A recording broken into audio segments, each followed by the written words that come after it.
Olá, benditos! Hoje nós vamos ver Davi enfrentando mais um grande desafio no seu reinado. Um período de 3 anos de fome que assolou a terra de Israel. Após o primeiro ano de fome, Davi ficou preocupado, mas a preocupação aumentou ainda mais no final do segundo ano. Mas depois de 3 anos de fome, Davi viu que era a hora de consultar ao Senhor para saber o que é que estava acontecendo. Davi não via uma razão espiritual em todo o problema que surgia, mas também não fechava os olhos quando percebia a mão de Deus nas circunstâncias à sua volta. E quando ele consultou ao Senhor, a resposta de Deus foi que a razão da fome de 3 anos era Saul e sua família sanguinária, porque ele havia matado muitos gibeonitas. Davi sabia que a chuva e a produção da terra estavam ligadas à obediência do povo às leis de Deus. Ele sabia também que o pecado de homicídio contaminava a terra. Em parte alguma das escrituras é explicado quando ou por que Saul matou os gibeonitas, rompendo assim a aliança que o povo de Israel havia feito com esse povo no tempo de Josué. O motivo dessa aliança você pode ver ou rever acessando o link que está aparecendo em algum lugar aqui na sua tela. O que aconteceu foi que mais de 400 anos antes do tempo de Davi, os gibeonitas, que eram um povo vizinho, tentando sobreviver ao ataque do povo de Israel, usaram de engano, levando Josué, que era o líder do povo na época, a fazer uma aliança com eles diante do Senhor, jurando que não os mataria. Quando seu engano foi descoberto, Josué disse que não quebraria a aliança que havia sido feita diante do Senhor, mas determinou que os gibeonitas fossem trabalhadores braçais entre o povo de Israel, ou seja, eles seriam cortadores de lenha e carregadores de água. Acontece que Saul, no seu zelo, como diz o versículo 2, matou muitos gibeonitas na intenção de eliminá-los do meio do povo de Israel. O zelo equivocado de Saul foi um pecado que trouxe calamidade para o povo. E este é um bom exemplo de como boas intenções não justificam más ações. E Deus examina tanto as nossas intenções como também as nossas ações. Enfim, o resultado foi que mais de 30 anos depois da morte de Saul, todo o povo de Israel sofreu a consequência do seu pecado.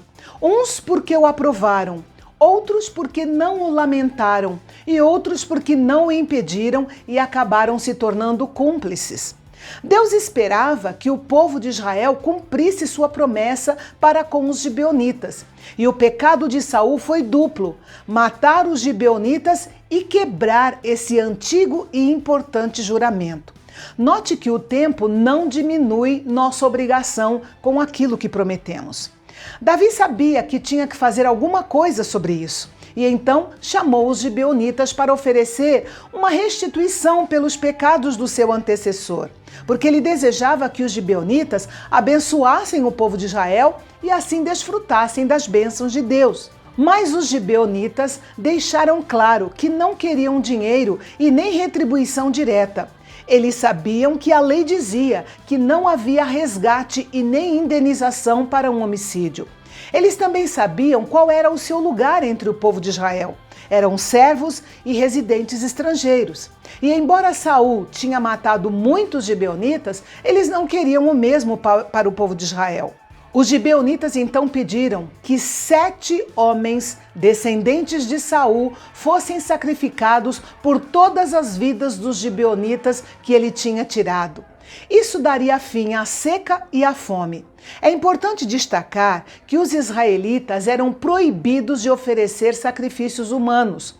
O sacrifício dos 7 homens não tinha valor expiatório. Porém, de acordo com a lei, poderia haver uma retribuição legal do sangue derramado entre os gibeonitas. Nós que conhecemos o Evangelho da Graça de nosso Senhor Jesus Cristo, vemos esse episódio com um misto de espanto e de repugnância. Mas não podemos esquecer de que estamos lidando com a lei e não com a graça, e que se trata de Israel e não da Igreja de Cristo. Então, para aquele tempo, para aquela cultura e dentro daquele contexto, o pedido dos gibeonitas foi considerado coerente. Davi concordou com a proposta deles e foi o encarregado de escolher os 7 homens que iriam morrer. Ele teve o cuidado de poupar Mefibosete, o descendente vivo mais notável de Saul, por causa da promessa que ele tinha feito a Jonatas, pai de Mefibosete, de proteger os seus descendentes. E ele não podia cumprir uma promessa em detrimento de outra. 7 descendentes masculinos de Saul foram entregues aos gibeonitas e foram executados por enforcamento público. Esses descendentes de Saul levaram a maldição que Saul merecia e assim libertaram Israel da culpa do seu pecado contra os gibeonitas. O versículo 9 diz que este fato aconteceu durante a colheita da cevada, que era em meados de abril. Embora a lei exigisse que os corpos expostos fossem retirados e enterrados até o pôr do sol, Davi permitiu que os corpos ficassem expostos até que viessem as chuvas, indicando que o Senhor havia voltado a abençoar o seu povo e também para enfatizar o fato de que esses homens tinham sido executados como um ato de julgamento. A seca geralmente terminava em outubro. Sendo assim, deduzimos que os corpos ficaram expostos por cerca de 6 meses até as chuvas chegarem. E durante esse tempo, Rispa, que tinha sido uma concubina de Saul e que era mãe de 2 dos 7 homens entregues para execução, protegeu os corpos num ato de amor e de coragem. A chegada da chuva mostrou que a fome havia acabado e que a justiça dos gibeonitas estava satisfeita. Todo israelita desejava ser sepultado de modo apropriado junto com seus antepassados. E Davi concedeu isso a Saul e sua família. Os 7 homens foram sepultados no território da tribo de Benjamim, junto com os restos mortais de Saul e de Jonatas, que Davi mandou buscar em Jabes-Gileade. Quaisquer que sejam as dúvidas sobre esse acontecimento singular, uma coisa é certa: os pecados de um homem podem causar tristeza e morte para a sua família, mesmo depois de morto e sepultado. E merece uma nota de louvor Davi por tratar energicamente do pecado por amor à nação e ao mesmo tempo mostrar bondade para com a casa de Saul. E os filisteus, antigos inimigos de Israel, voltaram a atacar. E Davi e seus soldados saíram para enfrentá-los. Mas os anos tinham se passado e Davi já não era capaz de lutar como antes. E na batalha contra um gigante chamado Isbi-Benob, Davi ficou muito cansado. E se não fosse Abisai vir em seu auxílio e matar o gigante, Davi teria sido derrotado. Esse episódio deixou os homens de Davi preocupados com seu bem-estar. Eles o exortaram a deixar as batalhas para os mais jovens e se dedicar apenas aos negócios do reino.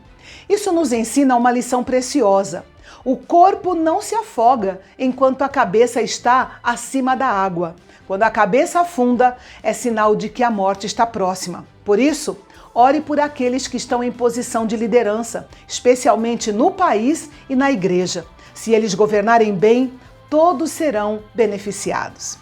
E o capítulo termina mostrando mais 3 derrotas de gigantes filisteus, provando que Davi não era o único matador de gigantes em Israel.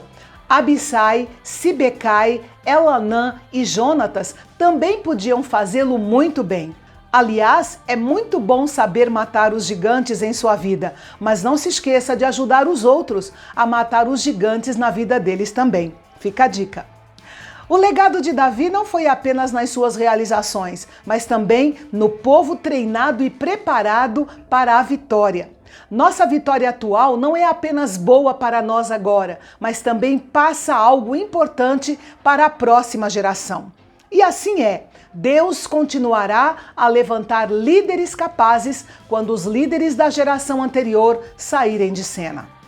E o capítulo de amanhã será um capítulo de gratidão de Davi pelas muitas vitórias que o Senhor lhe deu.